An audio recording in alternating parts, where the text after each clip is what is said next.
Welcome to the Deep Dive, where we get right to the heart of things. Today, well, we're tackling something I know hits home for a lot of you traders out there. And honestly, it's a battle I fought myself plenty of times. Patience versus overtrading, it all happens right inside your head, doesn't it? So our mission today is pretty clear.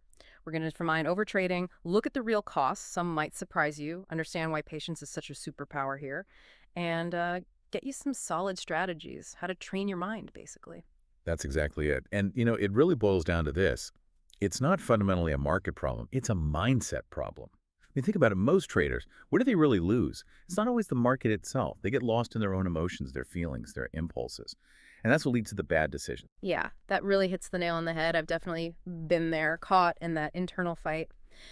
And it's so important we talk about this because, well, the stakes are high, aren't they? Not just money, but your sanity sometimes. So, okay, let's start at the beginning. Psychologically speaking, what is overtrading? Yeah. From inside the mind. Where's that line? Right. Well, put simply, overtrading is basically when you step outside your own rules, trading beyond your plan.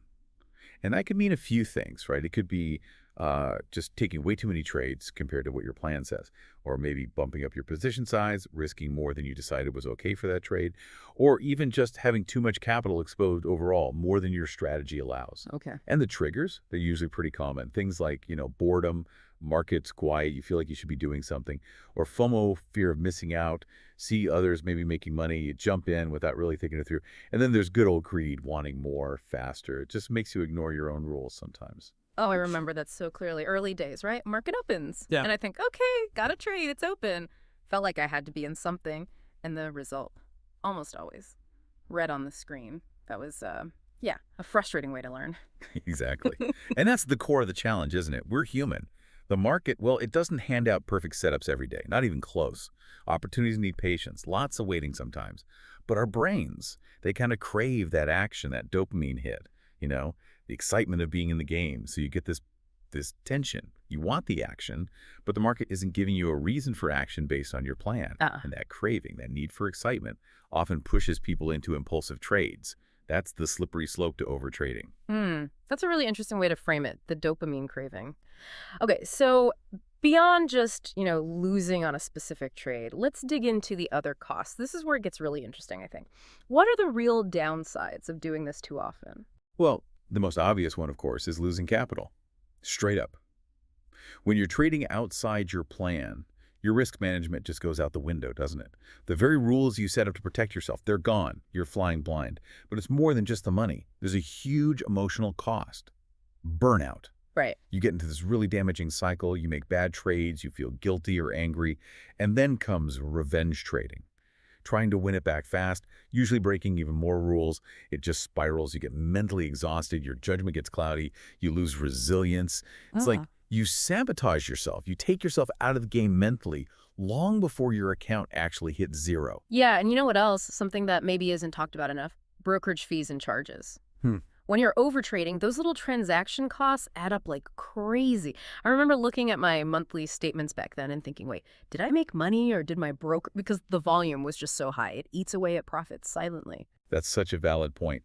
And it circles back to why capital preservation first isn't just some catchy phrase. It's literally the golden rule for survival. Think of your capital as your ammunition, your ability to act when a real opportunity comes along. Every bit you waste on overtrading, on impatient shots, it reduces your power for when it actually counts. If you don't have the patience, you're basically shooting your own gunpowder before the real battle starts. You make yourself ineffective. Okay, that idea of preserving firepower, preserving optionality, that makes perfect sense. Which brings us neatly to the cure, right? Patience. Sounds simple, but man, it can be hard to practice. So how should we think about patience in trading? And more importantly, how do you actually develop it?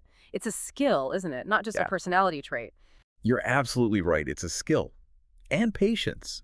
That is your single biggest edge, your most undeniable advantage in the market. It's what separates the flashes in the pan from the consistently profitable traders. Look at the legends, Livermore and Gentrawala, Minervini. Different styles, sure, but a common thread. They understood profoundly. The real money is made in the waiting. They weren't hyperactive. Their success came from the discipline to wait, sometimes for ages, for those perfect high-probability moments.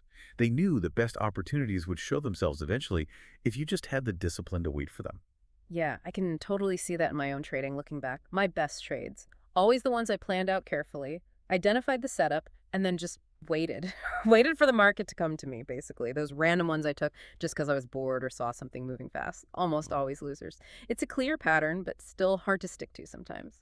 Absolutely. Yeah. And that's what patience is in trading. It's consciously deciding to sit on your hands when things are messy or unclear.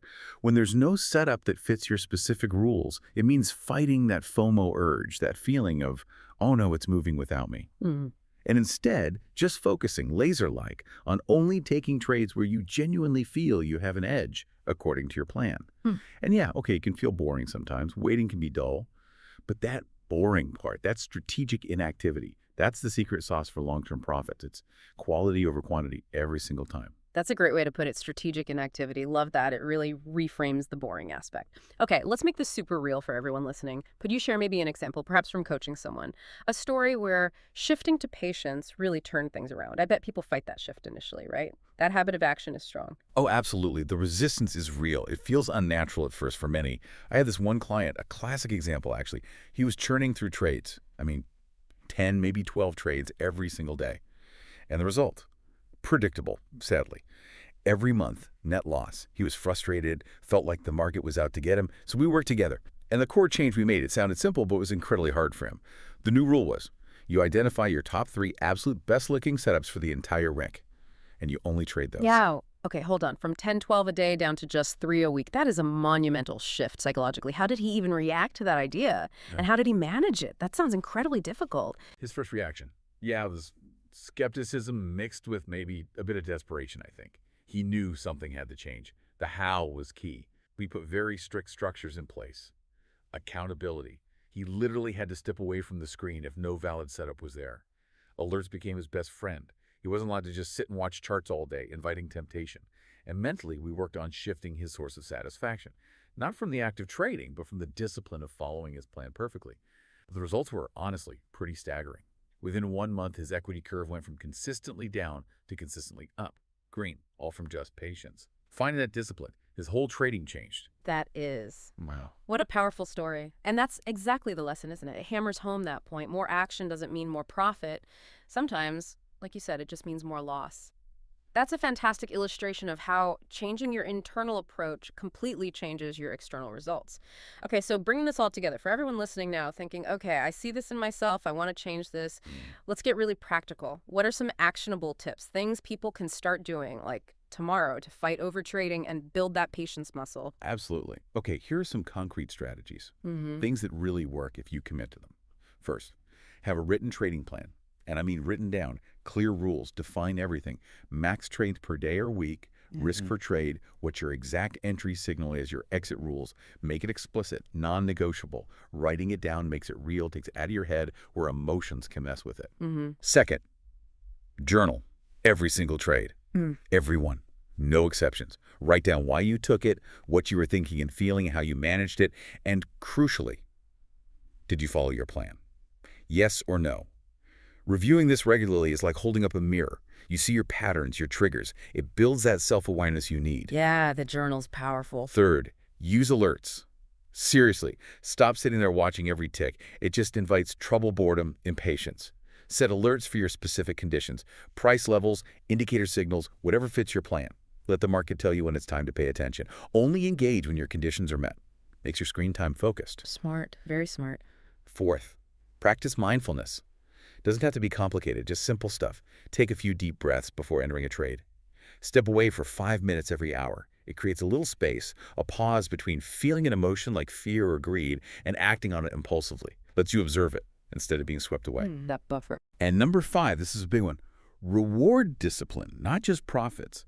Shift your focus. Your goal isn't just to make money on this trade. Your goal is to follow your plan perfectly on this trade.